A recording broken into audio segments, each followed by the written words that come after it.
atividade um pouquinho diferente, né, para a gente estar um pouco compartilhando do que nós já estudamos, tanto em metabolismo dos carboidratos, que nós já vimos, e também metabolismo dos lipídios, ok? Que eu vou querer a participação de vocês, tá? Então, deixa eu colocar aqui um material para compartilhar. Esse material vocês já têm, não se preocupem. Um jatito aqui. Aqui. Muito bem. Deixa eu ver alguém. Aí. Gente, então, só fazendo assim um feedback, né? Voltando um pouquinho que nós vimos na terça-feira passada, né? Porque muito tempo a gente fica sem se ver, né? Então, para dizer que não esqueceu, nós iniciamos metabolismo dos lipídios. Então, o que nós vimos, né, já? Nós, na verdade, fizemos uma revisão do que era o lipídio, funções do lipídio, né, o que eles possuíam em comum, e aí nós vimos que uma das características em comum dos lipídios era a biossíntese a partir do acetilcoenzima A. E aí nós vimos o processo de beta-oxidação dos ácidos graxos, lembram? Que antes da beta-oxidação dos ácidos graxos, ele precisa passar por um processo chamado de processamento dos lipídios. Em relação ao processamento dos lipídios, deixa eu perguntar aqui para vocês agora. Deixa eu fixar aqui. Aí. Em relação ao processamento dos lipídios, pessoal, vocês lembram que tinha 7 passinhos, né? Antes de acontecer todo aquele processo da beta-oxidação. Vamos ver se vocês se lembram. Qual é o primeiro passo do processamento dos lipídios? Pode responder no chat ou no microfone. Rapidinho, porque se supõe que eu já passei para vocês. Qual que é o primeiro passo? Formação de micelas mistas. Ok, Vitória, formou as micelas mistas. Qual é o segundo passo, pessoal? Qual seria? Quem que vai agir?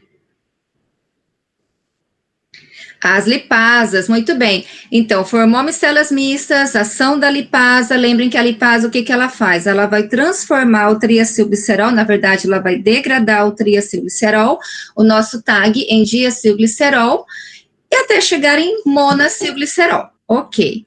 Mas o terceiro passo, ele volta a fazer o quê? O que ele volta a fazer, pessoal? Isso, muito bem, Lucas, Sara. Então, ele volta a formar novamente o ácido graxo, né, o triacilglicerol. Por que ele volta a formar o triacilglicerol? Porque ele precisa de uma lipoproteína. Quem é essa lipoproteína, pessoal? Nós já estão, assim, ó, tinindo para a prova já. Quais são quem é essa lipoproteína? Quilomicron, muito bem, Vitória. E aí, tendo quilomicron, né, esse transportador, o que acontece no quarto passo, pessoal? Vamos ver aqui. Deslocamento dos lipídios, é isso aí, Sara. Ricardo, vai para o sistema linfático. Ok. Mas lembrem que nós continuamos ainda com triacilglicerol. E aí vem o nosso sexto passo. O que acontece no sexto passo com esse triacilglicerol? O que ele vai? O que vai acontecer com ele? Vai ser degradado o nosso TAG. Lembrem que aí ele vai ser degradado em glicerol e ácido graxo.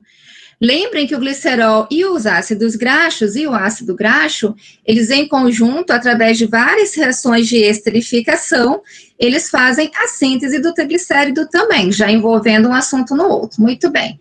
Degradou o triacilglicerol, formou glicerol e ácido graxo. Esse ácido graxo, o que precisa acontecer com ele? Isso, ele vai penetrar na célula. Mas lembrem que ele não consegue penetrar sozinho. Isso mesmo, Lucas. Ele precisa ser ativado. Ele não tem energia suficiente, esse gás que a gente tem, né, para assistir aula de bioquímica, não tem. Então, ele precisa de ATP para ele entrar na célula. E aí, na célula, o que vai acontecer, pessoal? Finalmente, ele entrou na célula, acontece a oxidação. Bom, gente, a partir daí, nós já vimos a beta-oxidação dos ácidos graxos. Eu falei para vocês que eu não iria cobrar o porquê que a posição beta nessa posição em química, né? Porque isso não interessa muito para a gente nesse momento, interessa para quem vai estudar química, certo? Mas o que é importante? Saber essas 3 fases da beta-oxidação. É um pouquinho chatinho e longo, tá? Mas é necessário saber essas 3 fases da beta-oxidação. Então, primeiro, ela tem um nome esquisitinho, né? Um nome comprido. Qual que é a primeira fase da beta-oxidação? O que vocês lembram? Bom dia, Fábio. Qual que é a primeira fase da beta-oxidação? Aí, olha só. Boa, o Lucas colocou desidrogenação. Muito bom que o Lucas colocou isso. Por quê? Porque às vezes eu coloco na prova e já aconteceu de confundir. Lembrem que a primeira fase da beta-oxidação é a beta-oxidação propriamente dita. Agora, Lucas, presta atenção. A beta-oxidação propriamente dita, ela tem de novo 4 passos. E aí sim, o primeiro passo é a desidrogenação. Então, tem que prestar bem atenção nas perguntas, no enunciado, o que a professora quer dizer. Vocês vão ver mais ou menos o meu estilo de avaliação, entendeu, Lucas? Tá? Porque às vezes eu faço isso mesmo, de propósito, eu coloco lá desidrogenação. Ou eu peço a segunda fase e coloco hidratação, por exemplo. Então, tem que prestem bem atenção no enunciado da pergunta. Ok. Então, a primeira fase da beta-oxidação é a beta-oxidação propriamente dita. Muito bem. Agora, o que acontece na segunda fase? Que processo químico acontece, pessoal? Vamos ver lá. O que vai acontecer? Isso. Aí, ó, Guilherme já caiu de novo. Carlota também. Ó, segunda fase da beta-oxidação. Não é a segunda fase da beta-oxidação propriamente dita, tá? Prestem atenção de novo. Eu vou considerar que vocês estejam dormindo ainda, tá? Então, lembrem que a segunda fase da beta-oxidação, é isso aí, Ricardo, é a oxidação do acetil-CoA, que vai para o ciclo de Krebs. Sim, Carlota? Agora sim. Já a segunda parte, o segundo passo da beta-oxidação propriamente dita, aí sim é hidratação, ok? Muito bem. E qual seria a terceira fase da beta-oxidação? Beta-oxidação, não beta-oxidação, não oxidação propriamente dita. Qual seria a terceira fase da beta-oxidação? Um pouquinho mais compridinha. O que vai acontecer ali? Vai transportar elétrons. Vai transportar elétrons para onde? Vai doar esses elétrons para onde? Isso. Quem vai receber esses elétrons, Carlota? Isso, Sara, cadeia respiratória. Nossa, estou muito feliz com vocês. Cadeia respiratória. E por que eles vão doar esses elétrons para a cadeia respiratória? Qual o objetivo disso, pessoal?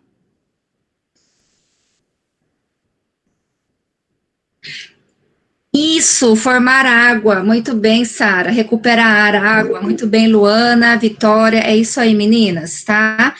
E por que eu estou fazendo isso? Porque eu não dei os exercícios para vocês, né? Então, uma forma de rever esse conteúdo é a mesma coisa que corrigir os exercícios que a professora tivesse dado. Muito bem. Agora, vocês falaram e confundiram alguns ainda, né? Caíram na pegadinha da professora e colocaram, né, outros processos que não estão relacionados com a beta-oxidação, mas sim com a beta-oxidação propriamente dita. Agora eu pergunto para vocês, qual é o primeiro passo da beta-oxidação propriamente dita? Vamos lá. Aí sim, estou falando da dita.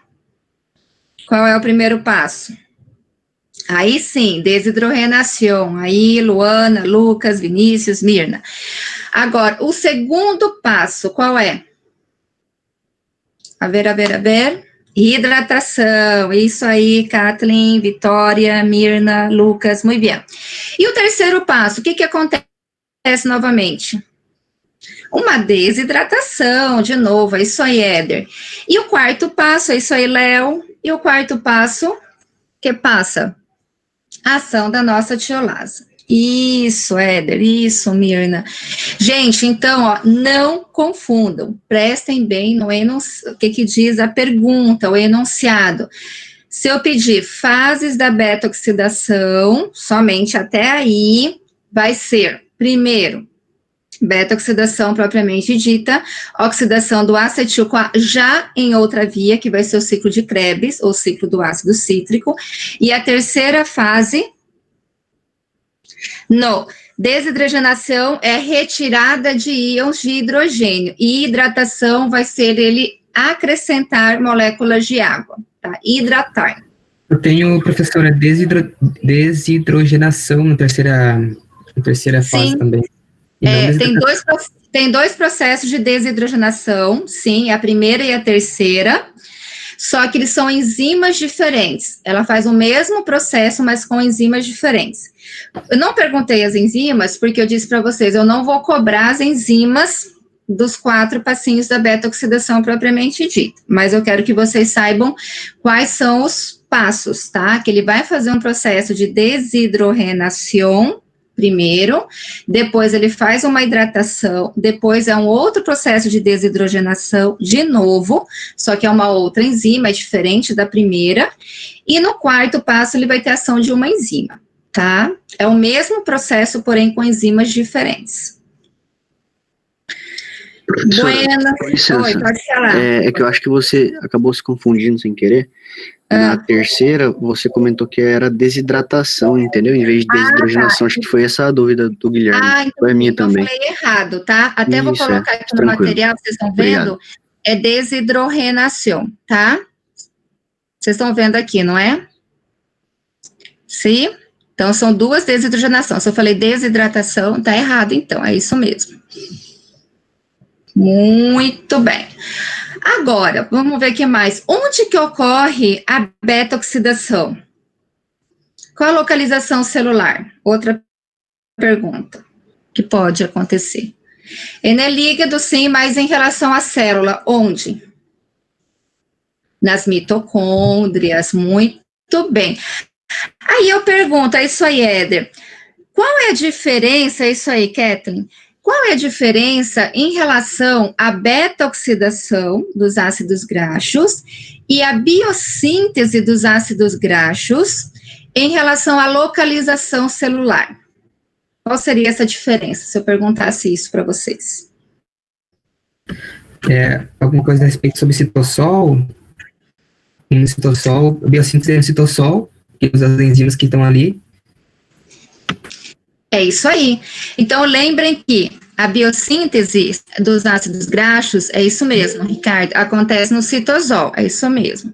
E a beta-oxidação, como nós já falamos, ele acontece nas mitocôndrias, então é uma diferença em relação à localização. Ok.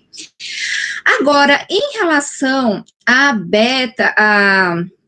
a biossíntese dos ácidos graxos, quem é o precursor, o principal precursor da biossíntese dos ácidos graxos? O que nós precisamos para que ele aconteça? Do quê? Acetil-CoA, é isso aí, Gui. E aqui, ó, acetil-CoA de novo aqui no colesterol, que a gente vai ver daqui a pouco. Agora, nós temos um problema, lembram do problema? O acetil-CoA, ele vai ser produzido através da glicólise, nós já vimos toda aquela história, o piruvato em condições aeróbicas vai ser transformado em acetil-CoA, que vai ser o alimentador do ciclo de Krebs. Só que nós já sabemos que o ciclo de Krebs é na matriz mitocondrial. Então, esse acetil-CoA, ele não consegue chegar até o citosol. Ele sozinho, ele não consegue atravessar as membranas impermeáveis. Para isso, qual a solução que o nosso corpo tem, que as nossas células vão ter para isso? Como que ele vai levar esse acetil-CoA para o citosol? Qual seria essa solução? Isso, a lançadeira de citrato. Ela se une ao oxalacetato, lançadeira de citrato. Na verdade, ela vai se unir ao oxalacetato, vai formar o citrato. Aí, pela lançadeira de citrato, essa é a solução, né? Ela vai lançar esse citrato que vai estar camuflado com quem? Com acetil-CoA e com oxalacetato. Aí ele vai dar início à biossíntese dos ácidos graxos. Ok. Aí nós vamos ter o acetil-CoA, aí ele vai formar, né, todo aquele processo até chegar ao malonil com enzima A, até chegar ao palmitato. Muito bem. O que vai acontecer com esse oxalacetato? Ele fica perdido, ele fica por lá, o que vai acontecer com ele? Se eu perguntasse para vocês. O que passa com o oxalacetato? Uma vez que ele chega no citosol, ele vai ser degradado, né? Ele vai ser, quer dizer, o citrato vai ser degradado e cada um vai para o seu lado.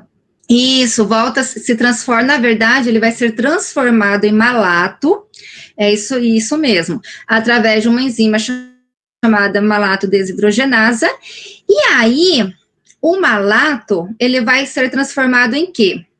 É isso aí, Ricardo. Aí esse malato desidrogenasa vai ajudar nessa transformação, vai formar o malato, e o malato é isso aí, Luiz. Isso aí, Luana, forma o piruvato. Através da nossa enzima, lembra? Da nossa enzima málica. Além de ajudar na conversão do malato em piruvato, aí acontece algo muito legal. Produção do que acontece aí? NADPH. E onde mais nós obtemos NADPH, pessoal? Esse pessoal está muito bom. De onde mais? É isso aí, Ri. Muito bem, Luana, tá? Então, pessoal, lembrem da via das pentosas, é isso aí. Isso aí, Mirna, Kelly, muito bueno. Então, lembrem que na biossíntese dos ácidos graxos, nós vamos ter 3 precursores, ok? O principal é o acetil-CoA, mas também podemos considerar como precursor o malonil com enzima A e o nosso NADPH, que nós já sabemos de onde que nós podemos tirar ele, né, de onde ele vem, né, de onde ele é sintetizado, de onde ele é produzido. Ele é produzido através da via das pentosas e também através, com a ajuda da nossa enzima málica. Esse piruvato, ele volta para o ciclo de Krebs, né, e acontece todo o processo novamente. Durante o processo da biossíntese dos ácidos graxos, um ciclo, na verdade, uma via, ela vai ser inibida.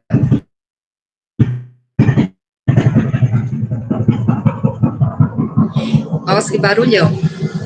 Gente, qual é a via que vai ser inibida quando tem biossíntese de ácidos graxos?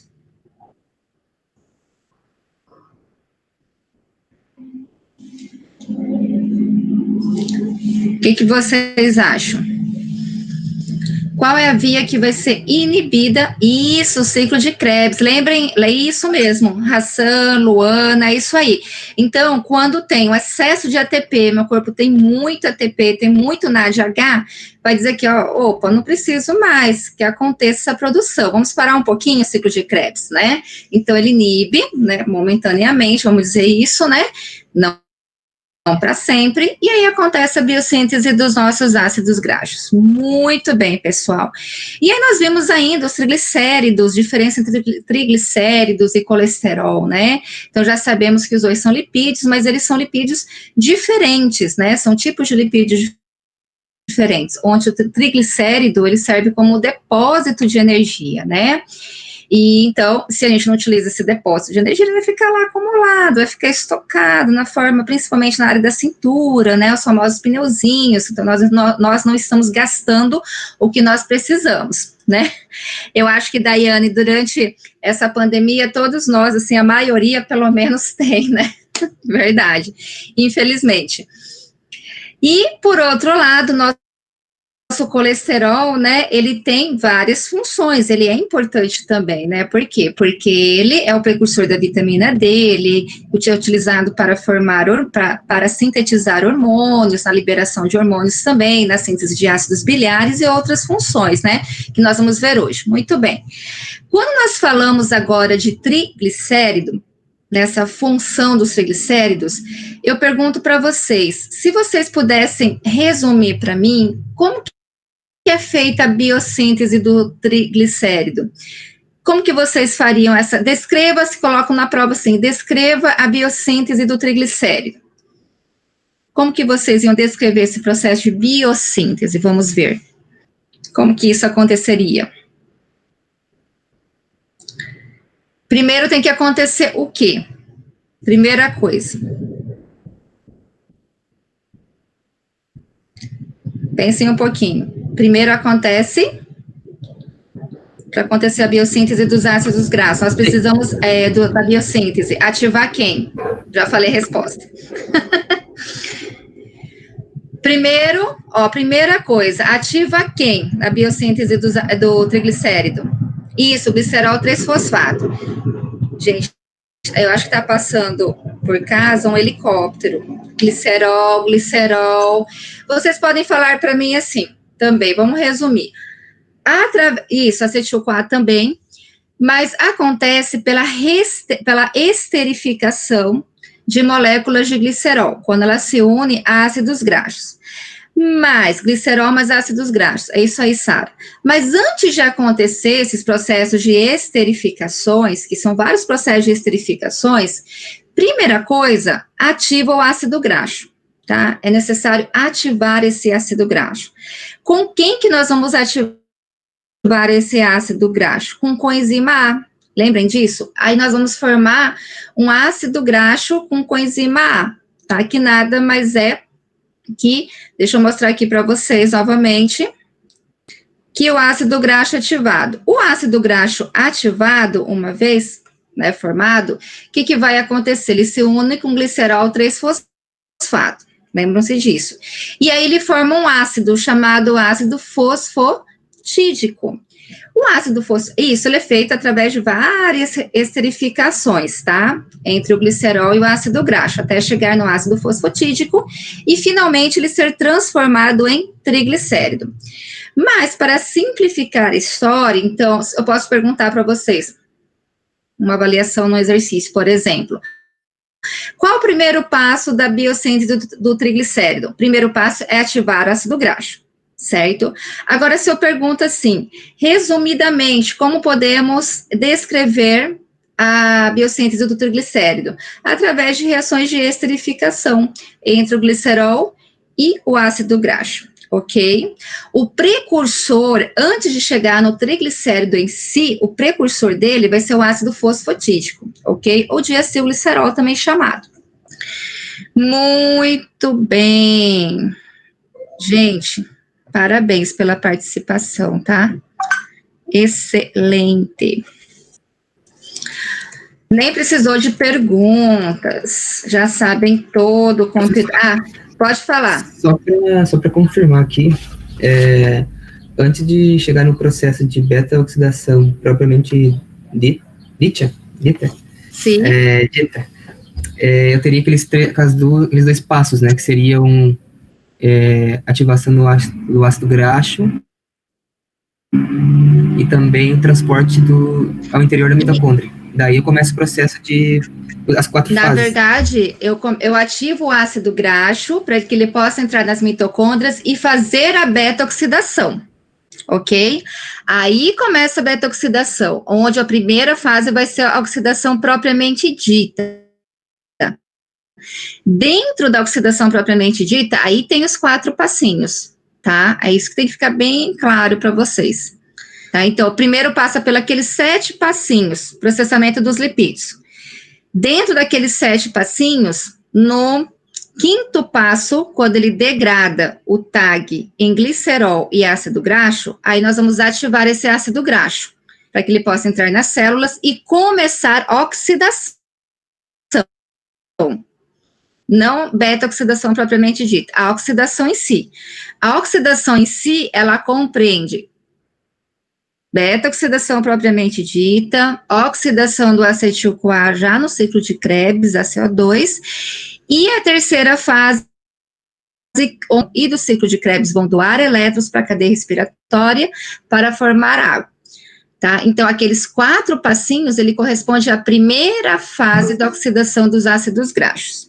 Tá? Tá, então as 4 fases seriam a partir do 5º passo anterior, que seria a ativação do ácido graxo. Os 4 passos seria a partir... Isso. Os 4 passos da beta-oxidação propriamente dita seria a partir do 7º passo, onde começa a oxidação, porque Beta-oxidação propriamente dita não é, ela está dentro, mas não é a mesma coisa que oxidação dos ácidos graxos, são processos diferentes. Mas a beta-oxidação propriamente dita, ela está dentro desse processo, tá? Logicamente, tem ativação do ácido graxo para que ela possa acontecer, inclusive as quatro reações também, tá? Deixa eu mostrar só para você entender. Olhem só, aqui comigo. A beta-oxidação dos ácidos graxos tem essas 3 fases, tá? Beta-oxidação propriamente dita, oxidação do acetil-CoA e os produtos gerados que vão doar os elétrons. A primeira fase da beta-oxidação, que é a beta-oxidação propriamente dita, ela é que contém esses 4 passinhos. Para chegar aqui, ó, nessa beta-oxidação propriamente dita, antes eu preciso ativar o ácido graxo, tá? Para que ela entre em todo esse processo aqui. Que seriam aqueles 7 anteriores. É isso mesmo, que seriam os 7 anteriores, tá? É isso aí. Ok, vamos lá. Não podemos esquecer também, tá? Não revisei com vocês, mas na lipogênese, nesse processo de biossíntese dos ácidos graxos, nós precisamos de vários cofatores. O principal vai ser o nosso NADPH, ok? Mas existem os outros. Aí precisamos de uma vitamina, que é a biotina, do ATP, do ácido carbônico, isso eu posso perguntar também. Lembrem que eu posso perguntar aqui, agora que eu tô vendo, qual é o produto final da biossíntese dos ácidos graxos, que vai ser o palmitato ou ácido palmítico, ok, pessoal? Muito bem. Agora, nós vamos continuar aqui, deixa eu colocar. Posso pedir também os valores normais, tá? Os valores de triglicéridos, né? Quando ele é considerado normal, quando ele está no limite, tá? Também, dê uma estudadinha. Qual hormônio que estimula, né, a síntese de ácidos graxos? Lembrem que vai ser a insulina, ok? Nós já vimos aqui esses valores, tá bom, pessoal? E pode ser que eu pergunte alguma coisa. Aqui. Muito bem. Agora vamos para o nosso colesterol, tá? Agora sim.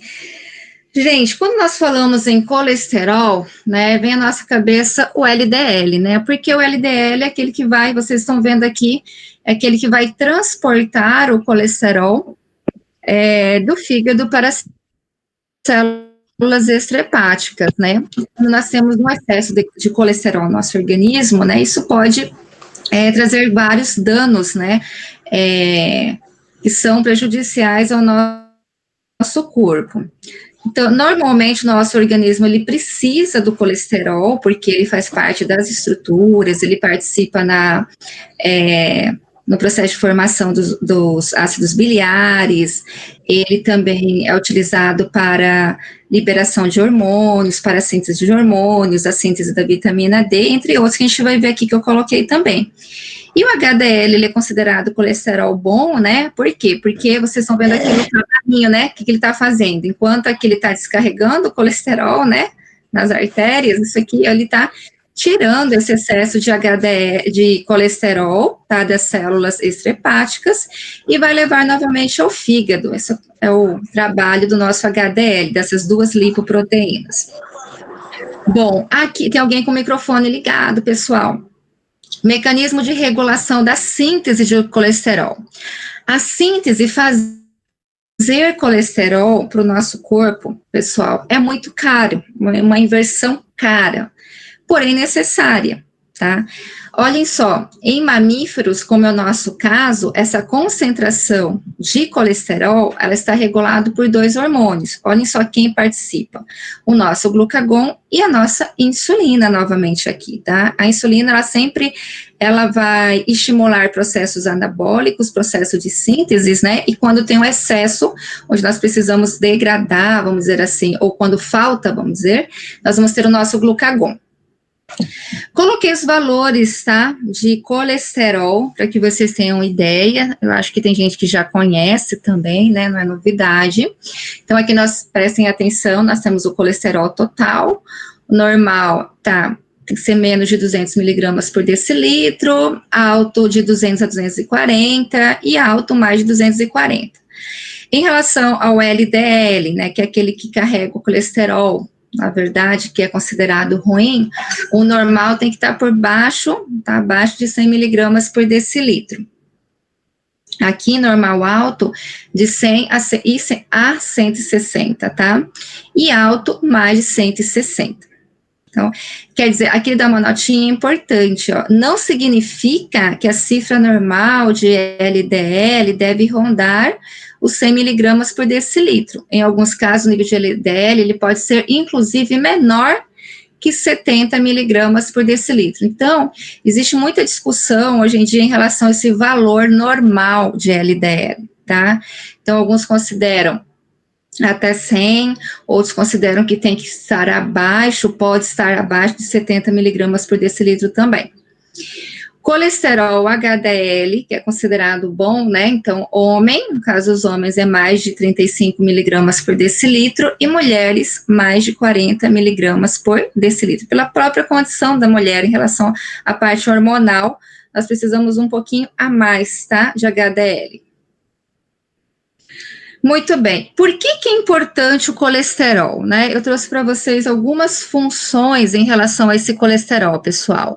Então, porque ele tem função estrutural, como nós já tínhamos comentado, né? Ele é muito importante, que ele faz parte das membranas plasmáticas dos animais, né? Seres humanos e qualquer ser vivo. Ele é precursor da vitamina D. Olhem só, a vitamina D, essa vitamina lipossolúvel. E a vitamina D, uma das funções dela, vocês já estudaram também em Bioquímica 1, que ela é importante para quê? Ela é importante para o metabolismo, para a síntese e absorção de quem?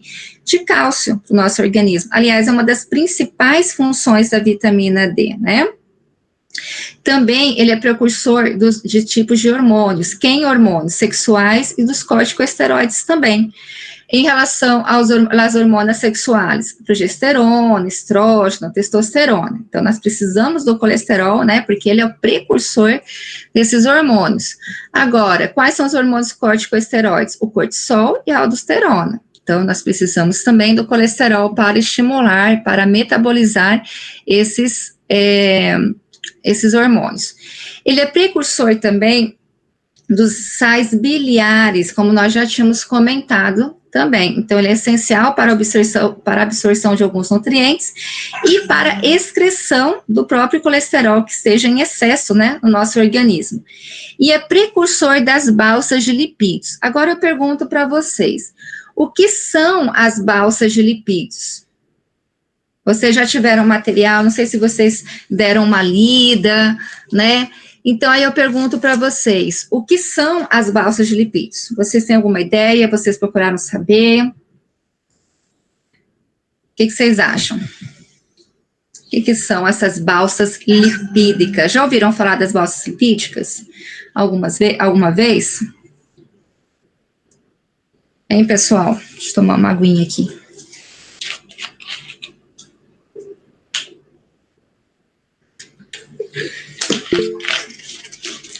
Não. Então, pessoal, balsas lipídicas, eles são regiões. Ela tem uma função de organizar, mas ela, como o próprio nome diz, ela é formada por lipídios, ok? Ele está na membrana, é isso mesmo, Carlota, ele está na membrana. São regiões, tá? Da nossa membrana, da nossa membrana plasmática, que nós encontramos, né? Vamos dizer assim, pequenos, vamos dizer, conglomerados de lipídios. Para que serve, principalmente na área das mitocôndrias, para que serve esse pequeno conglomerado, essas pequenas regiões de lipídio, que nós chamamos de balsas lipídicas? Elas, por exemplo, elas são responsáveis por processos de endocitose, de exocitose, de impulso, inclusive nervosos também, que podem acontecer ao redor dessas membranas plasmáticas. tá? Então, de uma certa maneira, elas são muito importantes para o nosso organismo. E alguma deficiência em relação às balsas lipídicas poderia estar relacionada com algumas patologias, como, por exemplo, esquizofrenia, né? Que mais? Alzheimer também, né, está ligada a uma deficiência, poderia estar ligada a uma deficiência dessas balsas lipídicas. Olhem só a importância dela. Então, lembrem que elas são regiões na membrana plasmática, onde nós vamos encontrar pequenos conglomerados de lipídios, onde tem função de endocitose, exocitose, estimular esses processos de endocitose, exocitose e de impulsos nervosos também, tá bom? Então, o colesterol, ele tem essa função, tá? Precursor dessas balsas de lipídios. Carlota chegou bem pertinho aí nas membranas plasmáticas, ela tá certinha. Vamos continuar aqui. Agora, fontes de colesterol. Então, nós vamos ter colesterol exógeno, que é aquele que nós vamos adquirir através da alimentação, e o nosso colesterol endógeno, através da biossíntese do colesterol. Já nós vamos ver aqui, tá? Então, a comida, aqui nós vamos ter quem? Através da alimentação vai ser exógena, e através daquela que é sintetizada no nosso fígado, né, nós vamos ter a endógena. Então, o colesterol exógeno é aquele que nós vamos adquirir através da alimentação, e ele vai ser responsável pela absorção dessas gorduras, né, dietária, no estado pós-prandial, olhem só, com a estimulação de quem? Da nossa insulina, e depois para a distribuição dos tecidos. Logicamente, olhem só, formação da placa ateromatosa, quando nós temos um excesso desse LDL, né, formando essas placas. Quem que auxilia, olhem só aqui, no processo de transporte desse colesterol exógeno? Qual é a lipoproteína? São os nossos quilomicrones, olhem só aqui, tá? Então, ingesta de altos níveis de colesterol, como diz aqui, é o principal fator que determina a formação dessas placas ateromatosas, tá? Então, por quê? Porque existe um excesso de LDL na nossa circulação. E esse excesso de LDL na circulação, ela vai ser depositada onde? Na parede endotelial das nossas artérias, ok? Muito bem. E nós não vamos ter HDL suficiente para retirar esse excesso de colesterol, tá? Já o colesterol endógeno, pessoal, é aquele colesterol que o nosso próprio organismo, ele vai sintetizar, tá? Onde que ele vai sintetizar? No fígado, como vocês estão vendo aqui, né? Muito bem. Então, nos seres humanos, o nosso colesterol, ele pode ser sintetizado em quase todos os tecidos, mas principalmente onde vai acontecer a síntese desse colesterol.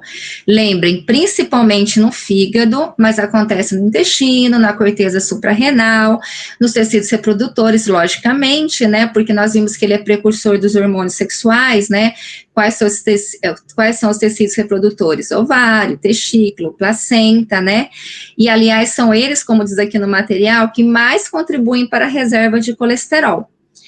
A síntese, ela acontece no citoplasma das nossas enzimas e ela se encontra no citosol do nosso retículo, né, endoplasmático. E uma coisa, quimicamente falando, pessoal, essa síntese, a gente fala biossíntese, aí vocês perguntam, a professora fala uma hora síntese, outra hora biossíntese, é a mesma coisa? É a mesma coisa. A biossíntese só quer dizer que é uma síntese que é realizada em um organismo vivo, né? Bio, de vida, né? Mas é uma síntese também. Então, todos os átomos que vêm do colesterol, ele vem do acetato. E adivinhem vocês, quem é o acetato? O acetato é o acetil-CoA. Agora, deixa eu mostrar para vocês aqui. Vocês têm esse esqueminha também no material de vocês, né? Quando eu falo, pessoal, de biossíntese de colesterol,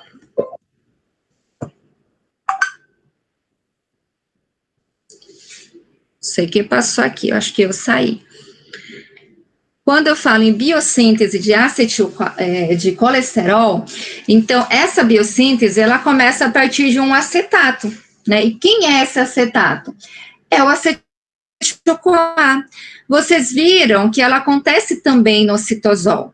Mas aí, o que acontece? Até chegar na biossíntese do colesterol, esse problema de obtenção de acetil-CoA já foi resolvido através da lançadeira de citrato. Então, através da lançadeira de citrato, nós vamos obter esse acetil-CoA, que vai ser utilizado tanto para a síntese, a biossíntese dos ácidos graxos, como também para a biossíntese dos triglicéridos e também para a biossíntese do colesterol. Então, o que os lipídios eles possuem em comum? É que eles são biossintetizados a partir do acetil-CoA, tá? Então, lembrem que ele é o personagem principal na biossíntese dos lipídios, ok? Agora, o processo de biossíntese do colesterol, então ele vai iniciar com o acetil-CoA, como vocês estão vendo aqui, e aqui nós vamos ter a ação de uma enzima, que é a aceta-acetil-coenzima A tiolasa, que eu vou chamar só de tiolasa, ok? Aí ela forma um aceto-acetil-coenzima A. Agora, esse acetoacetil-coenzima A, pessoal, ele vai ser ativado também.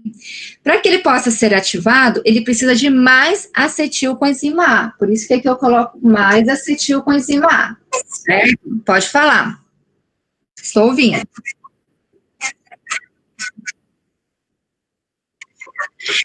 Então, ela vai aparecer invertida para vocês se você não fixar na minha imagem. Tenta fixar. Deixa eu perguntar.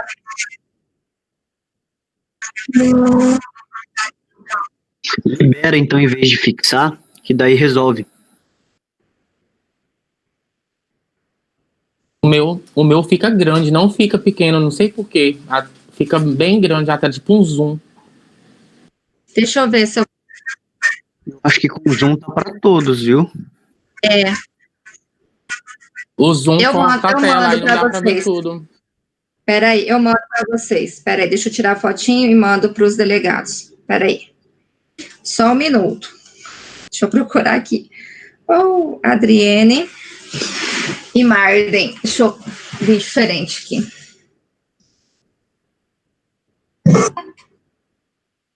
Adriene. Deixa eu tirar a foto. As damas primeiro, né? Vou ter que vir aqui atrás. Peraí, pessoal.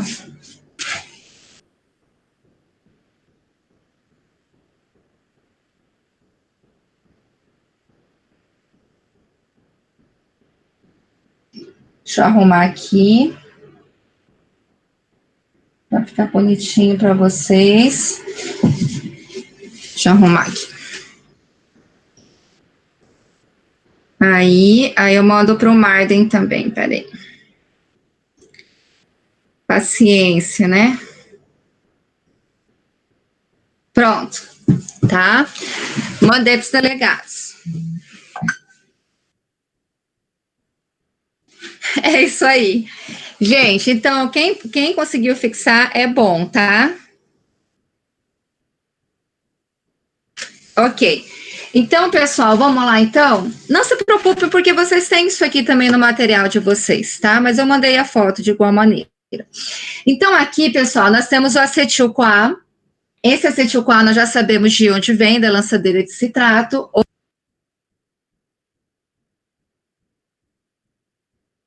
Professora, tá mudo. Agora eu percebi.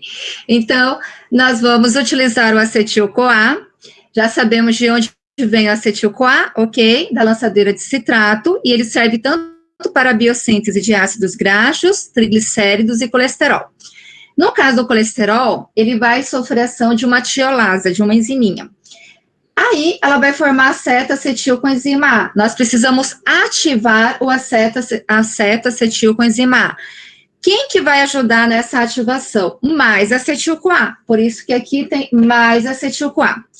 Nós vamos ter essa enziminha, tá? Que aqui está abreviada, que quer dizer hidroximetilglutaril coenzima A hidratasa, quer dizer que ela vai hidratar essa molécula de acetacetil-CoA e vai ser transformada em 3-hidroximetil-glutaril coenzima A. Aqui, a partir desse momento, pessoal, os nomes são complicados, Mirna, mas vocês acostumam, tá? Esse momento é importante, porque nós vamos ter essa enzima que vocês precisam saber, tá? Que é 3-hidroxi-3-metil-glutaril coenzima A redutasa. Por que é ela que vocês têm que saber? Porque é essa enzima que regula o processo da biossíntese do colesterol. Agora, eu pergunto para vocês agora, o que acontece quando, né, a gente vai ao médico, quando tem um excesso de colesterol? Que tipo de medicamento, né, se alguém já teve excesso de colesterol e teve que tomar alguma medicação, vocês lembram que tipo de medicamento que é utilizado para reduzir esse colesterol? Vocês lembram? Simvastatina, é isso. Isso, Jefferson. Então, são as estatinas. Por que é importante lembrar a hidroximetil-glutaril coenzima A redutasa? Porque as estatinas, eu coloquei aqui, esse grupo de fármacos, ele tem como função inibir justamente essa enzima. Olhem só que legal, inibindo essa enzima de uma certa forma, né, isso, ele vai derrubar a coenzima também. E inibindo essa enzima, o que vai acontecer? Ele está mexendo com essa montagem desse colesterol, ele vai interferir na síntese até chegar aqui no colesterol. Além do mais, as estatinas, elas têm uma outra função, pessoal. Ela vai reduzir os níveis de LDL que se encontram, o quê? Circulantes no nosso organismo, que estão ali circulando, ele também tem essa função. E aí, pensem um pouquinho comigo. Se ele inibe esse excesso de LDL que está circulante, o que ele vai acontecer? O que o nosso corpo ele vai fazer? O que ele faz? O que vocês acham? Ele vai inibir e, ao mesmo tempo, o meu corpo vai falar, nossa, eu estou precisando de LDL aqui, eu preciso reservar esse LDL aqui no meu, esse colesterol aqui no meu organismo. Então, ele vai mandar, mandar um sinal e vai fazer com que esses LDL sejam capturados também da nossa corrente, vamos dizer, do nosso sistema circulatório. Com isso, ele, além de inibir essa enzima, as estatinas, elas também vão ajudar o quê? A diminuir os níveis de LDL que estão circulantes no nosso organismo. Logicamente, nós temos vários tipos de estatinas, né? A atorvastatina, simvastatina, a roluaxidina, né? São os nomes complicadinhos, mas elas são uma família de esteroides que ajudam inibindo justamente essa enzima. Então, quando vocês forem estudar farmacologia, por favor, vocês lembrem que qual é o mecanismo de ação das estatinas? Então, o mecanismo de ação dela é inibir a enzima que regula a biossíntese do colesterol. Eu sei que o nome da enziminha é um pouquinho complicado, mas essa vocês precisam lembrar, que vai ser a hidroximetil-glutaril coenzima A redutasa, ok? Então, ele inibe essa redutasa. Então, ela inibe aqui, nesse momento, a biossíntese do colesterol. Vamos dizer que agora ela está funcionando direitinho, tá? Ele conseguiu transformar aqui, não tem estatina, tá? Qual é o produto formado? Mevalonato. Ok. Mevalonato, não coloquei as enzimas aqui participantes, porque pra gente não interessa, né? Aí ele forma um produto chamado farnesil pirofosfato. Aqui, pessoal, acontece algo importante, onde nós temos que fazer uma ligação novamente. O farnesil pirofosfato, ele é um produto, é um intermediário da biossíntese do colesterol, que auxilia na formação de citocromos que vão ser utilizados na nossa cadeia respiratória. Olhem só, para o transporte de elétrons. Então, também nós podemos utilizar através da biossíntese do colesterol. Olhem só essa ligação, tá? Agora, o farnesil pirofosfato, ele forma o esqualeno lanosterol e, finalmente, o nosso colesterol. Gente, aqui, do lanosterol até o colesterol, são 19 reações, tá? Intermediárias entre elas. Logicamente, não vou colocar 19 reações, porque não tem sentido vocês decorarem todas as reações. O que tem que entender é o mecanismo principal. Então, vamos lá? Quem é o precursor da biossíntese do colesterol? Acetil-CoA. Já sabemos de onde vem. Lembrem que ele forma aceta-acetil-CoA. O aceta-acetil-CoA precisa ser ativado. Para isso, nós precisamos de mais acetil-CoA. Logo, ele é transformado na 3-hidroximetilglutaril com a enzima A. Aqui vem a minha enzima reguladora, gente. Quem é a enzima reguladora? Essa vocês precisam saber. É hidroximetilglutaril com a enzima A redutasa. Na verdade, o nome dela é 3-hidroxi-3-metilglutaril com a enzima A redutasa, devido à posição. Então, se vocês vão ver na bula, né, das estatinas, vocês vão ver esse mecanismo de ação, que ela vai inibir justamente a ação dessa enzima, ok? Então, vocês já sabem de onde vem. O processo normal, ela forma melavonato, mevalonato forma farnesil pirofosfato, que tem relação com a cadeia respiratória na produção de citocromos para a doação de elétrons, esqualeno, lanosterol e, finalmente, o nosso colesterol. Ok? Lembrem do mecanismo da ação da estatina. Inibe a hidroximetilglutaril com a enzima A redutasa e, além disso, além de inibir essa enzima da biossíntese do colesterol, ela também diminui os níveis de LDL que estão circulantes, tá? Ela vai fazer essa captação desse LDL que se encontra no nosso organismo. Então, ela tem dois mecanismos de ação. Ela vai inibir e vai diminuir LDL que esteja em circulação, ok? Então, são dois mecanismos de ação, tá? Isso não tem no material de vocês. Então, coloquem ali ou anotem, tá? Qual o mecanismo de ação das estatinas? Ela inibe o hidroximetilglutaril com a enzima A redutasa. Com isso, ela vai interferir na síntese, na montagem do colesterol, tá? E a outra função dela vai ser diminuir LDL circulante. Certo? Então, anotem aí do ladinho. Não esqueçam. Deixa eu voltar aqui no material. Pode falar, estou ouvindo. Quando há uma inibição dessa hidroximetilglutaril, o que acontece com o 3-hidroximetilglutaril com a enzima A? Na verdade, ele vai ser degradado, tá? Em substâncias menores, até ser transformado novamente em acetil-CoA e ele possa ser reutilizado. Na verdade, ele não vai ficar solto, né? Na verdade, o nosso organismo, ele tenta reaproveitar o máximo possível, né? Nós temos vários tipos de via que são vias de reciclagem, tá? É importante falar isso também.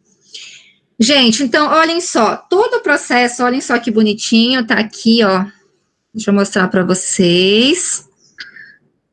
Eu mandei no quadro, mas a professora fez para vocês também. Isso fui eu mesma que fiz, tá? Não peguei nenhum material, não, tá? Então, aqui, olhem só, nossa acetil-CoA, a nossa tiolasa, o nome dela completinho é aceta-acetil com enzima A tiolasa. Ela forma acetil com enzima A com esse grupo aceto.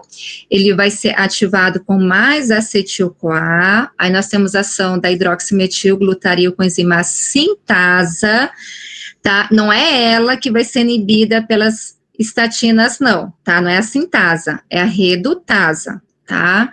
Então, aqui nesse passo, tá? tá? Na conversão do 3-hidroximetilglutario com enzima amevalonato, é essa enzima que vai ser inativada, que vai ser inibida por quem? Pela estatina. E como que ela é inibida, pessoal? Ela é inibida através de um tipo de inibição enzimática. Vocês estudaram inibição enzimática, né? Deixa eu ver aqui, o que vocês lembram de inibição enzimática?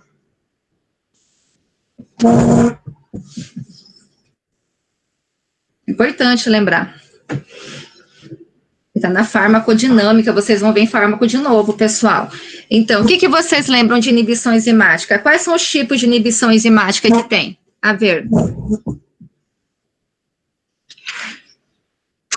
É reversível e irreversível? Sim, nós temos, na verdade, nós temos a inibição enzimática que vai ser competitiva, lembram?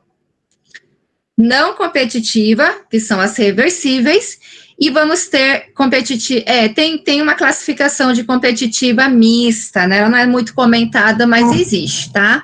E temos a competição irreversível. No caso das estatinas, por exemplo, elas vão fazer uma competição, tá, com o substrato pelo centro ativo, né? Uma inibição competitiva. Então, ao fazer uma inibição competitiva, ela vai se alojar onde? Na enzima? No centro ativo dessa enzima, tá? Em lugar do seu substrato. Ela vai impedir essa união do 3-hidroximetilglutario com enzima A para ele ser formado com mevalonato. Então, aqui nessa enzima, a estatina, ela vai ser posicionada onde? Vai ser posicionada no centro ativo dessa enzima. Ela está competindo com o substrato, com o mevalonato. Então, não vai deixar acontecer essa reação química. Então, lembrem que, quando vocês vão estudar fármaco, muitos dos mecanismos de ação dos fármacos vai ser por inibição competitiva, ou acompetitiva. E tem algumas que são irreversíveis. No caso da aspirina, vocês vão ver que o mecanismo de ação dela é irreversível. Então, é importante saber a inibição enzimática, tá, pessoal? Então, no caso da estatina, a inibição enzimática vai ser uma inibição competitiva. Anotem aí também, porque não tem no material de vocês. Muito bem, voltando aqui.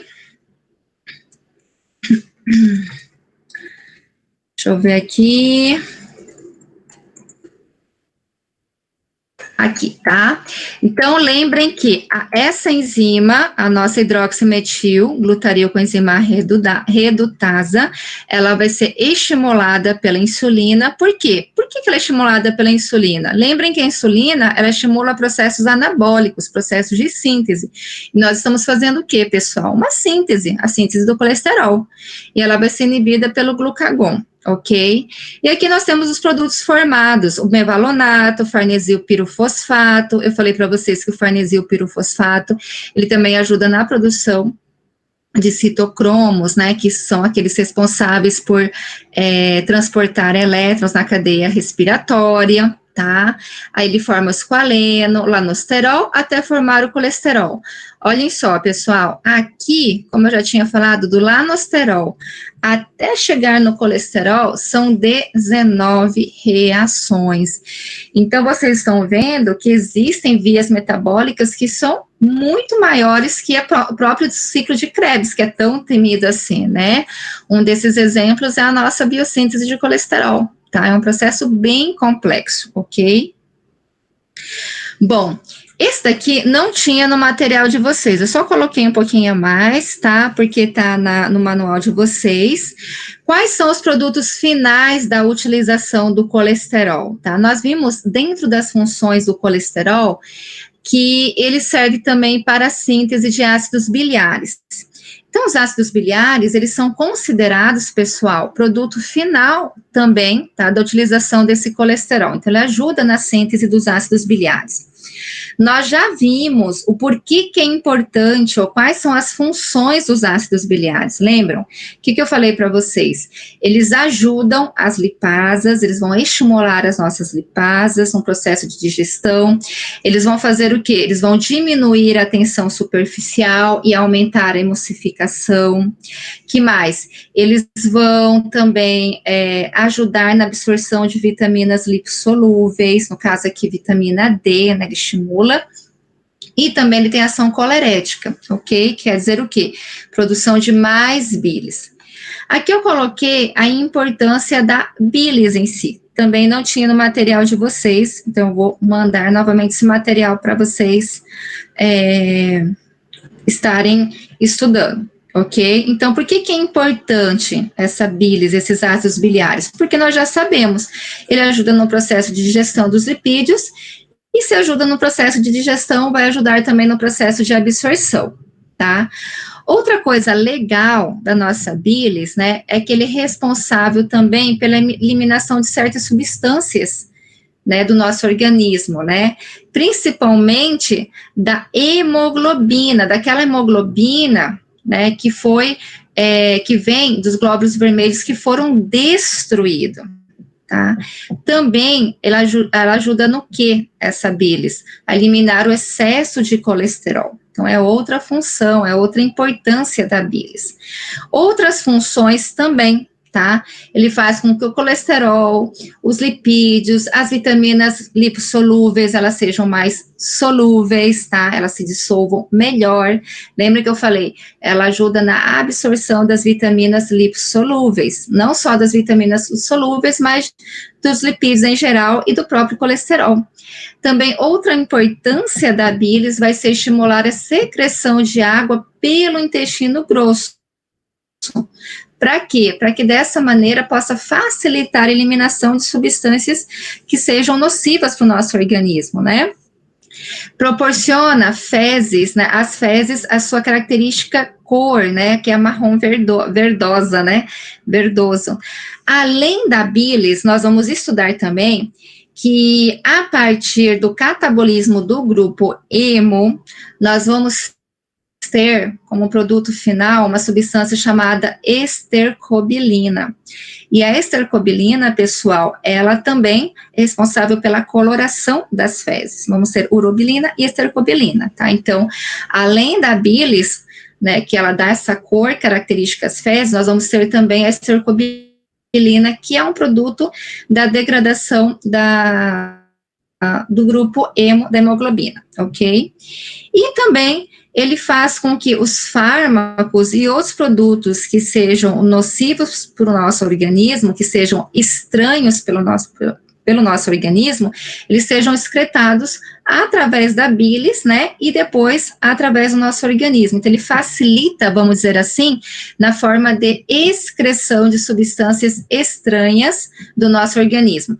Quando eu falo substâncias estranhas, pessoal, a maioria delas são os medicamentos, né, que muitas vezes nós temos que administrar, né, tomar também. Então, lembrem que os medicamentos, eles são compostos químicos, eles não são naturais no nosso organismo. Então, eles precisam passar pelos 6 passos da farmacocinética, onde um deles é a metabolização, que é a transformação desses produtos químicos em substâncias que sejam menos tóxicas e mais solúveis, para depois facilitar a sua eliminação. Geralmente, né, a maioria deles, né, esse processo de metabolização acontece no fígado, é o principal órgão de metabolização.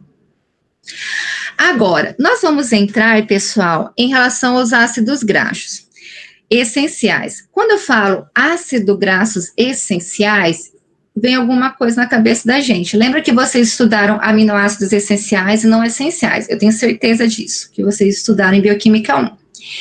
Quando eu falo aminoácido essencial, quer dizer que é aquele que o nosso organismo ele não consegue produzir.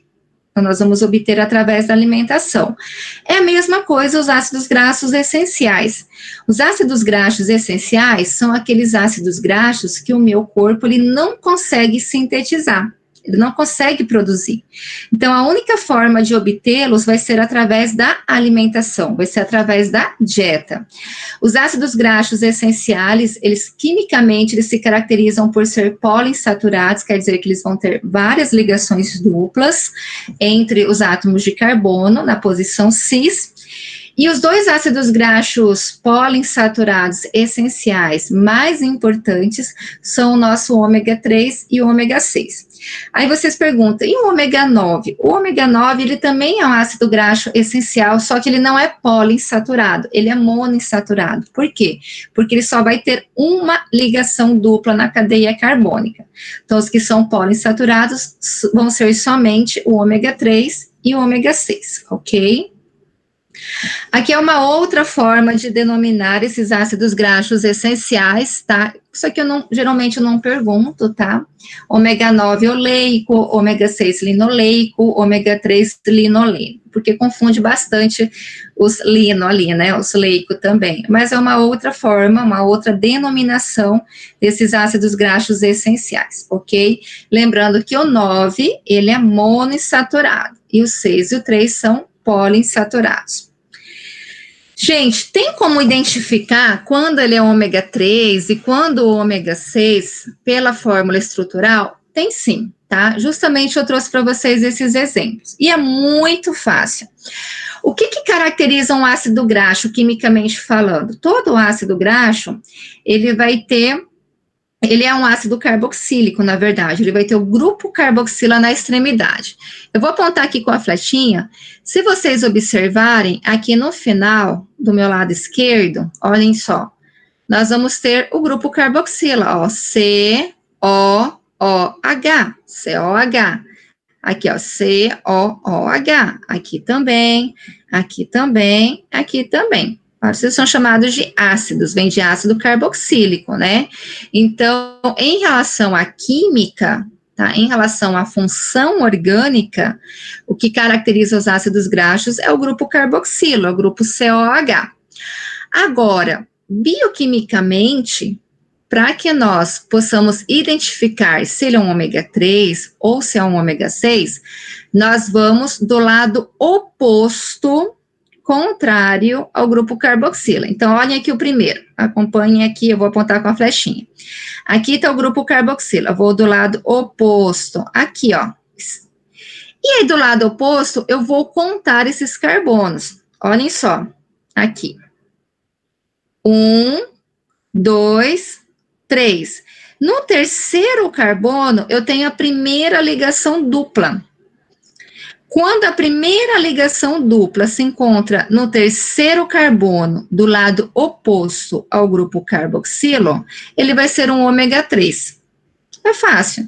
Olhem só o segundo exemplo. Vou do lado oposto de novo. 1, 2, 3. A primeira insaturação está no terceiro carbono. Então, ele é um ômega 3. Olhem aqui no 6. Vou do lado oposto. 1, 2, 3, 4, 5, 6. Então, a primeira insaturação está no sexto carbono, do lado oposto ao grupo carboxila. Então, aí eu estou identificando, classificando esses ácidos graxos em ômega 3 e ômega 6. Como é muito fácil, pode ser que caia em alguma avaliação de vocês, não sei, vou pensar ainda porque é muito facinho, tá? Para que vocês possam classificar através da estrutura quando ele vai ser um ômega 3 e um ômega 6. Em espanhol é ômega 3 e ômega 6. E aí nós temos vários tipos de ômega 3 e ômega 6. Vocês estão vendo aqui, ó, o ácido araquidônico, que nós vamos falar dele daqui a pouquinho, o ácido linoleico, que é o próprio nome dele, né, que nós conhecemos, eles são ômega 6. Aí temos alguns tipos de ômega 3, olhem só, ácido alfa-linolênico, ácido eicopentanoico, que é o EPA, o ácido doxahexanoico, que é o DHA, então todos eles são ômega 3. Logicamente que eu não vou perguntar o nome dos ácidos, mas é importante que vocês saibam classificar a partir da sua estrutura química, quando ele vai ser ômega 3 e ômega 6. Agora, eu trouxe para vocês também qual é a função nutricional do ômega 3 e do ômega 6, inclusive do ômega 9. Isso aqui, pessoal, eu não cobro de vocês nas provas, porque provavelmente vocês, eu não sei qual é o programa de vocês de nutrição, mas eu creio que vocês devam ver em nutrição, tá? Só para ele não ficar meio perdido aqui, então, em relação a essas implicâncias nutricionais, que ele é bom, por que nós devemos consumir ômega 3, né? Porque ele tem um efeito protetor cardiovascular, porque ele é bom para as pessoas que são hipertensas, diminui o LDL, sem afetar o HDL, diminui o triacilglicerol, nossos triglicéridos, e diminui o risco de tromboses, tá? Esse é o nosso ômega 3. Já o ômega 6, ele também ajuda, olhem só, na diminuição do colesterol, só que ao mesmo tempo também do colesterol LDL e do colesterol HDL, né? Tanto do LDL como do HDL. Então, tem que tomar um pouquinho mais de cuidado. Altas ingestas de ácidos graxos poliinsaturados, se nós exagerarmos, existem alguns estudos que associam esse exagero a um risco, né, de ter ou de padecer de câncer. Por quê? Porque aí ele vai estimular um processo chamado de hiperoxidação, tá? E ele é beneficioso para as pessoas que tenham pressão baixa, no caso, ômega 6, tá? Ao contrário do ômega 3, que é para pessoas que são hipertensas. Agora, em relação ao ômega 9, ele diminui o colesterol LDL também, tá? E não afeta o HDL. Ele não tem muita ligação dupla. Lembra que eu falei para vocês que ele é monoinsaturado? Ele só tem uma ligação dupla. Então, ele não é como os demais ômegas, né? Eles não são suscetíveis à peroxidação, tá?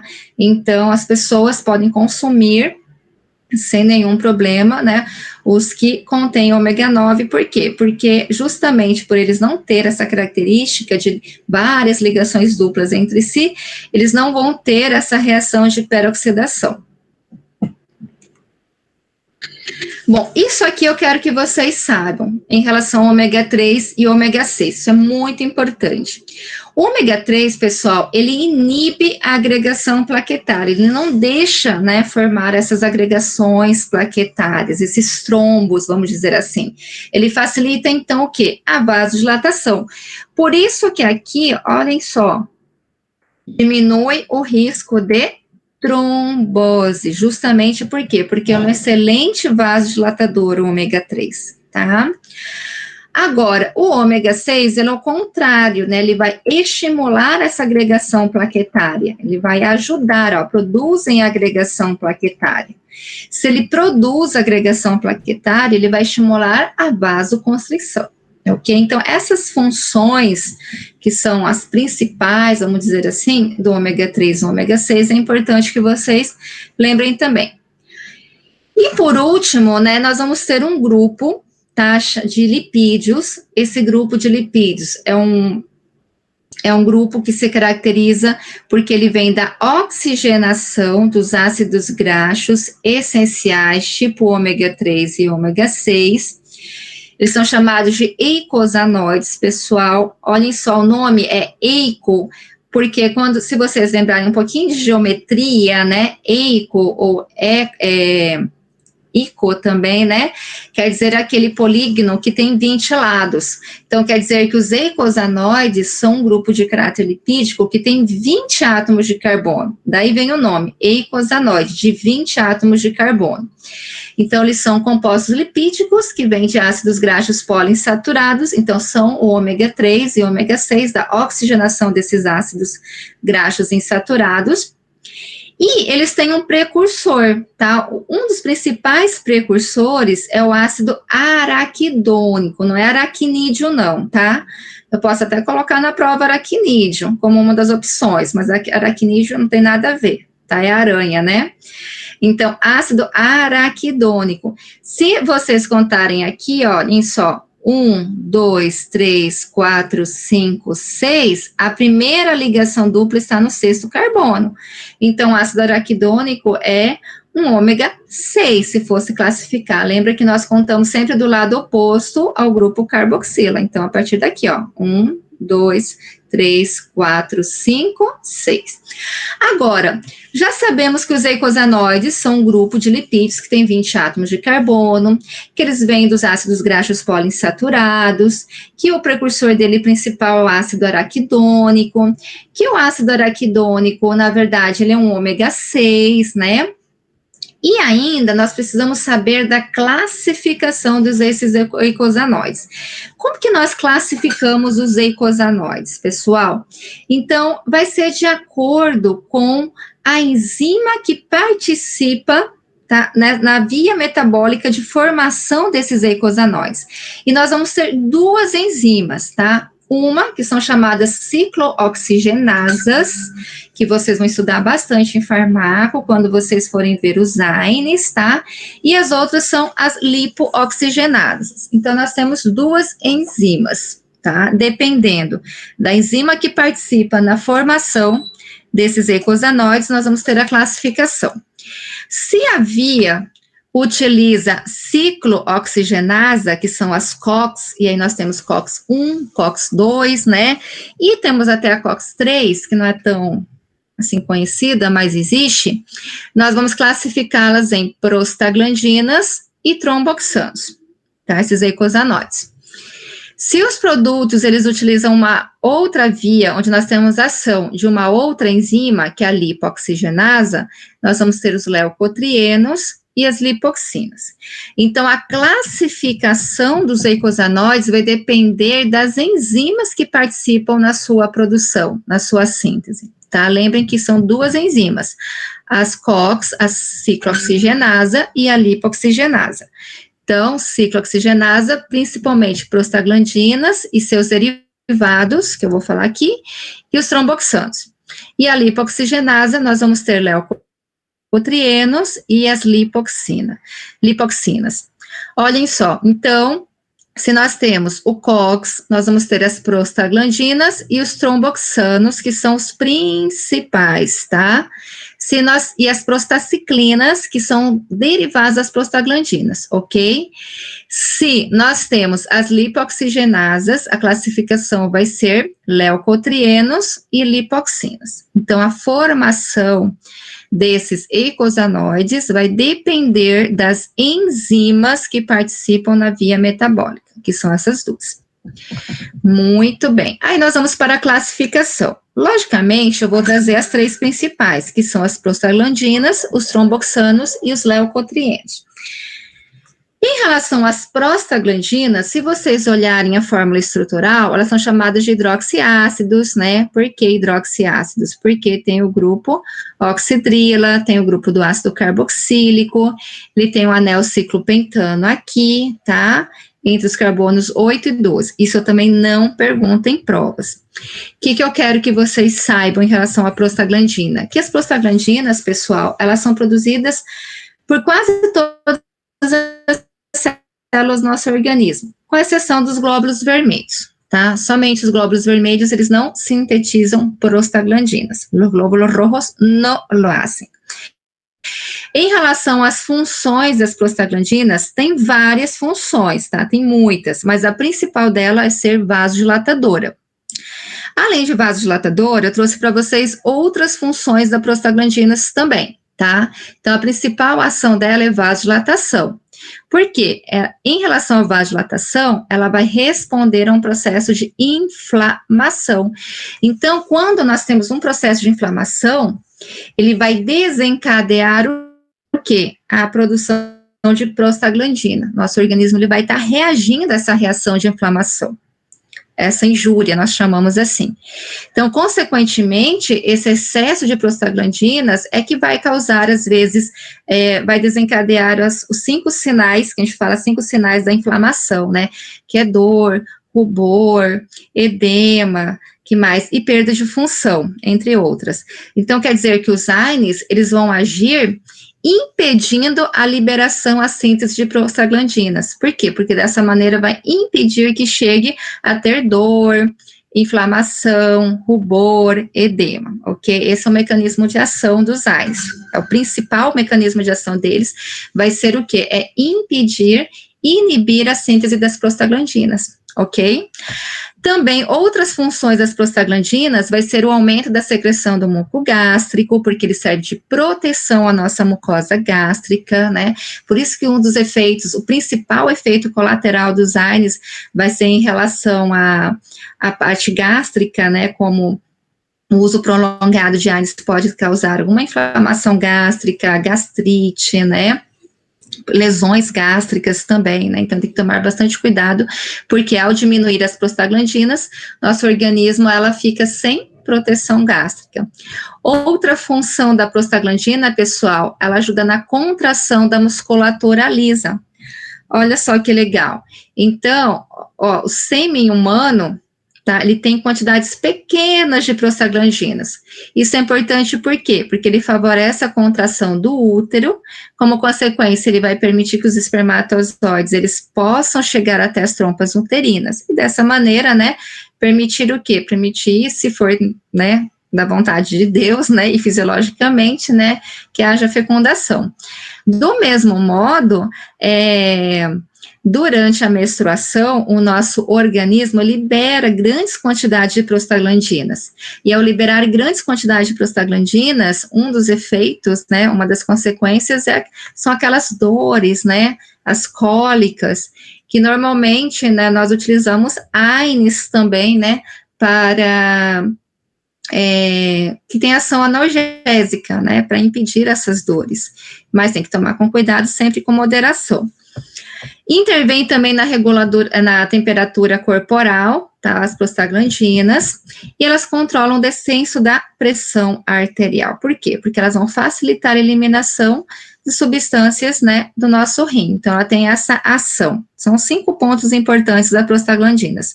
Existem mais funções? Existem, mas essas são as principais e a que eu posso cobrar de vocês. Os tromboxanos, por sua vez, pessoal, eles têm funções opostas às prostaglandinas.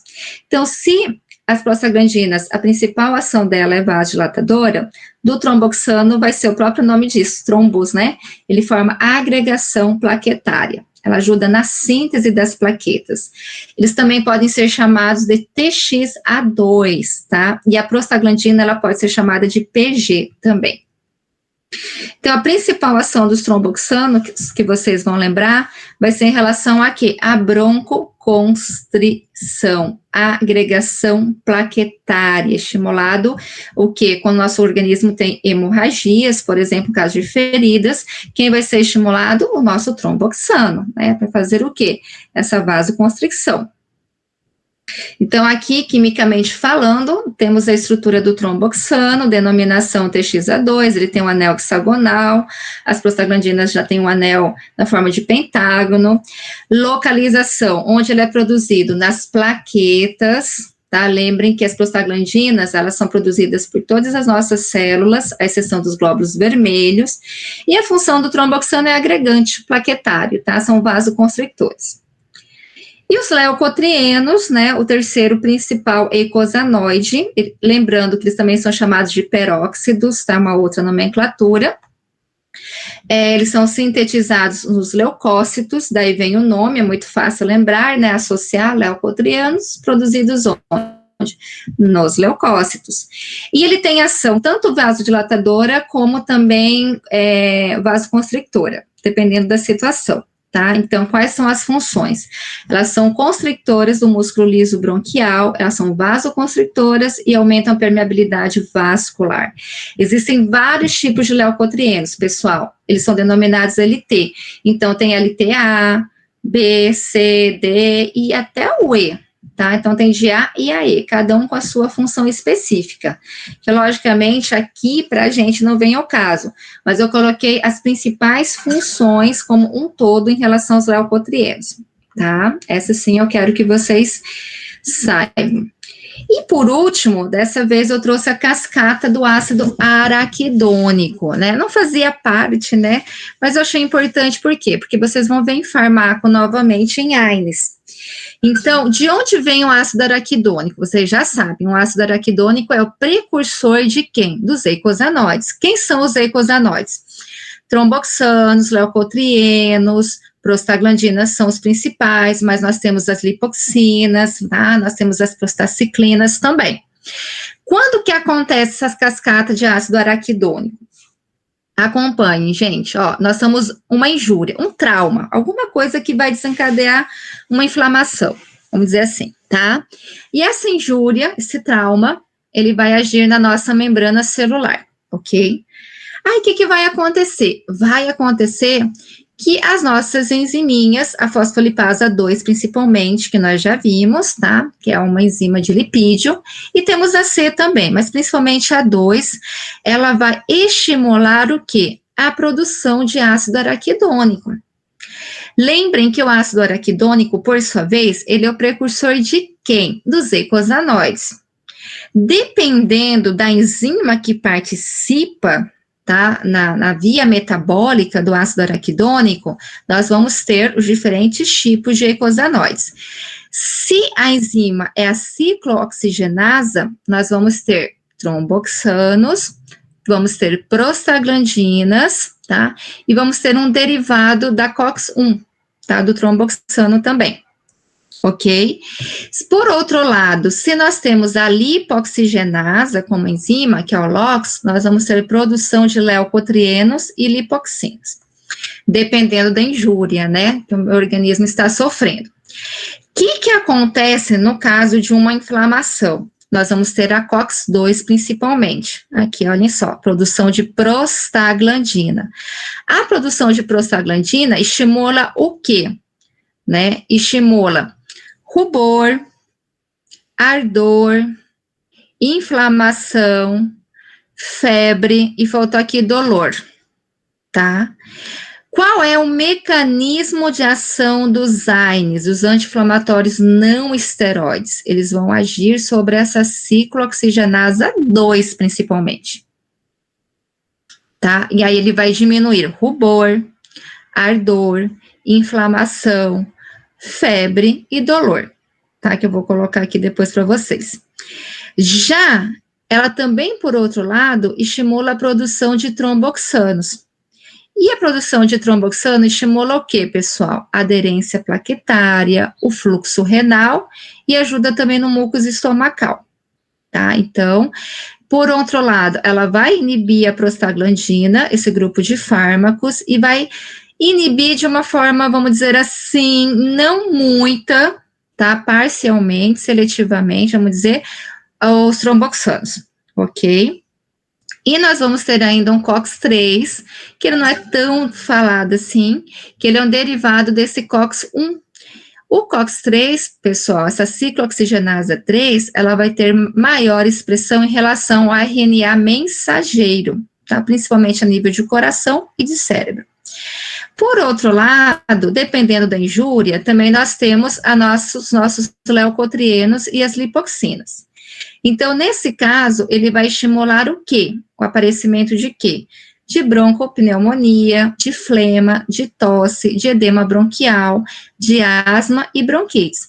Então, quando que nós vamos ter esses fatores aqui? Tosse, edema bronquial, asma, bronquites, né?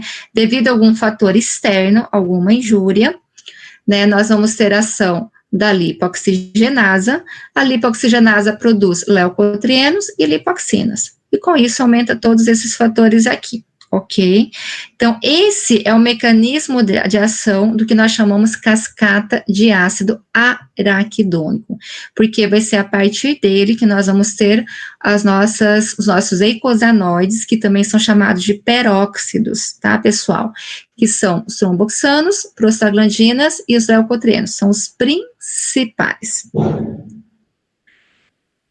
E eu acho que é isso. Eu tinha preparado uma atividade diferente, só que eu acho que não vai dar tempo de passar para vocês. Acho que eu vou passar na próxima aula. Vocês têm alguma dúvida? Uma pergunta? Deixa eu ver aqui do Hassan. Deixa eu abrir aqui. Não saiam ainda, pessoal, que eu tenho que pegar a frequência de vocês, tá? Por favor. Profe, la inhibición de la producción del colesterol por la estatina pode ganhar problemas para a digestão dos lipídios ingeridos e a produção de vitamina D? Não. Sabe por quê? Porque, na verdade, ele vai bloquear esse excesso de colesterol que existe no nosso organismo, tá? E, logicamente, vocês sabem que o consumo de estatina, ele é por um tempo, né? Então, de acordo com a prescrição médica, ele deve ser acompanhado. E, geralmente, em relação à produção de vitamina D, vocês sabem que a vitamina D é uma vitamina lipossolúvel. Então, nosso organismo, ele consegue armazenar essas vitaminas lipossolúveis, tá? Só não pode ser usado por muito tempo essas estatinas. Muito bem, pessoal. Acho que hoje eu vou liberar vocês um pouquinho mais cedo, tá? Nós terminamos esse nosso conteúdo. Na próxima aula, semana que vem, vamos começar metabolismo dos aminoácidos. Eu vou ver se eu já mando para vocês esse conteúdo, já com antecedência. Olha lá, que eu estou ouvindo.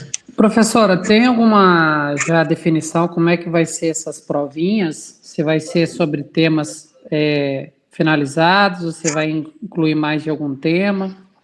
Já deram alguma posição os professores? Então, o que foi pedido para mim, para eu preparar, foi em relação a... Eu preparei do primeiro conteúdo, tá? Que foi o que nós já vimos, que é metabolismo dos carboidratos. Eu não posso falar para vocês, assim, quantas questões, mas não são muitas questões, tá? Então, vocês podem ficar tranquilos que vai ser sobre conteúdos já desenvolvidos, tá? No meu caso, por exemplo, tá? Posso falar por mim. Então, é um conteúdo que nós já demos eu ia falar em sala de aula, em aula, então vai ser metabolismo dos carboidratos esse primeiro, tá? Que acho que vai ser em setembro, né? Agora, já estamos em setembro, na verdade. Deixa eu pegar só aqui. Oi, gente, saudade de uma sala de aula também, nem me fale. Eu acho que se voltasse tudo normal agora... Mas aí eu não sei se eu teria vocês, né? Vocês estão em Cidade da Leste, eu estou em Pedro Juan. Como seria isso? Fala, pode falar. Não precisa colocar um nome, né? Porque a senhora está baixando a lista, não é isso? Estou baixando a lista aqui. Só se tiver algum problema em relação à internet mesmo, aí manda para os delegados, tá bom? Doutora. Pode falar, tô ouvindo. Colocou A e C novamente.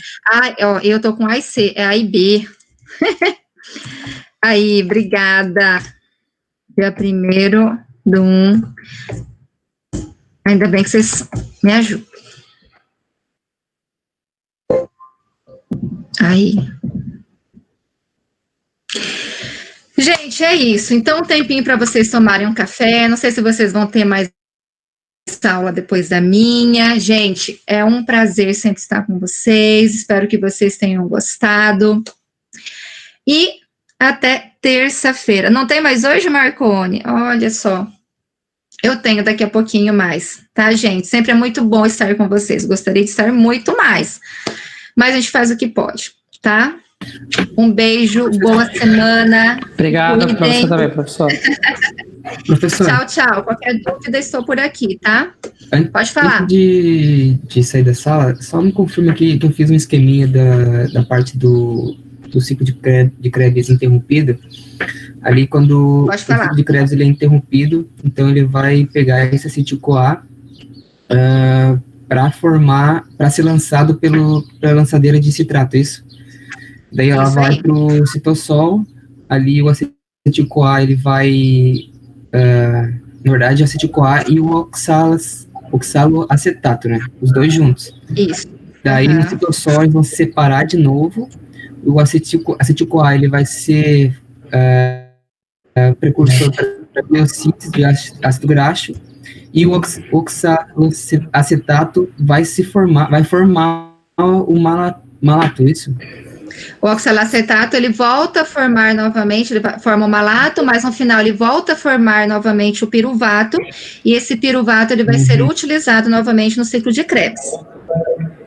Tá bem, então é o oxalacetato que vai formar o malato. Isso, oxalacetato forma malato e malato piruvato. Tá certo, obrigado. De nada. E não esqueça que, se estou acá. Não, pode terminar, marketing acá, só quero fazer um teste com você. Sim. Se quer terminar com ele, já. Pode eu terminar? Sim, por favor. Gente, só um pouquinho, só para concluir o meu pensamento aqui, tá, com vocês. Lembrem que o acetil-CoA, ele é utilizado tanto na biossíntese dos ácidos graxos, na biossíntese do colesterol e na biossíntese dos triglicéridos, tá? Para essas 3 biossínteses, tá? Não se esqueçam disso. Então, se eu colocar, por exemplo, somente para a biossíntese de colesterol, tá errado. Somente para a biossíntese, não, tem que aparecer os 3, tá? Ácidos graxos, triglicéridos e colesterol, ok? Então, tá, agora sim, eu saio daqui e deixo vocês, é isso, né? Você vai fazer o teste. Gente. Não, pode ficar, por posso? favor. Então, tá. Sim. Na verdade, a senhora está se vendo na tela, certo? Certinho. Ok. Faz um favor para mim. Em vez de fixar essa tela, encontre você na tela pequenininha e tenta fixar a outra, por gentileza. A outra que está do lado aqui, apresentação? Isso, acho que é. Oxe, aí. Piorou mais. Nossa. eu acho que eu sou muito assim. Peraí, vamos na outra. Aqui eu tava. Não tem jeito. É porque quando a senhora está se vendo, os alunos já falaram, né, que a tela fica invertida. É isso aí. Né? Então, o que acontece? Quando a gente vai assistir a sua aula, não tem essa troca de câmeras conforme eles mesmos conseguem fixar a sua tela menor. Se eu fixo aqui para mim, eu consigo ver a lousa corretamente. Certo, na verdade, não tem muita solução para isso. A senhora dá aula em casa ou na faculdade? Em casa. Tá, a única solução seria uma mesa digitalizadora, que aí a senhora conseguiria escrever e apareceria numa tela branca. Mas não tem muita solução, galera, infelizmente, porque a docente está tentando utilizar uma mesa para, nesse momento do ao vivo, deixar um pouco mais participativo, agregar um pouco mais de informação, mas infelizmente se o aluno ele perde a aula e ele quer assistir depois, infelizmente já vai ficar realmente dessa forma. Mas assim, o que eu falo para eles? Todo esse esquema que está aqui atrás, eles têm no material deles também, qualquer coisa. Entendi. Tá? Então, é uma maneira de dinamizar mais a aula, porque realmente fica... Eu penso como aluna, às vezes, fica muito chato, eu vou dizer para vocês, somente o professor falando. Então, eu procuro fazer da melhor forma, de modo a não ficar uma aula chata, uma aula assim, Então, obrigado, se puder avisar depois, eu já vi que saiu bastante companheiros, mas a gente analisou aqui no marketing, não é algo que dá pra gente inverter a câmera depois para vocês, porque é um jogo de câmeras que fica na tela, tá? Então, realmente, dá para vocês pegar essa dinâmica na aula ao vivo e no repasso, não sei, procura tirar foto da tela, ou a própria docente parece que está mandando algumas fotos para vocês, e assim para que vocês consigam fazer o repasso. Tá bom? Era isso, doutora. Muito obrigada. De nada, eu que agradeço. Obrigada. Tchau, tchau. Obrigada, gente. Até terça.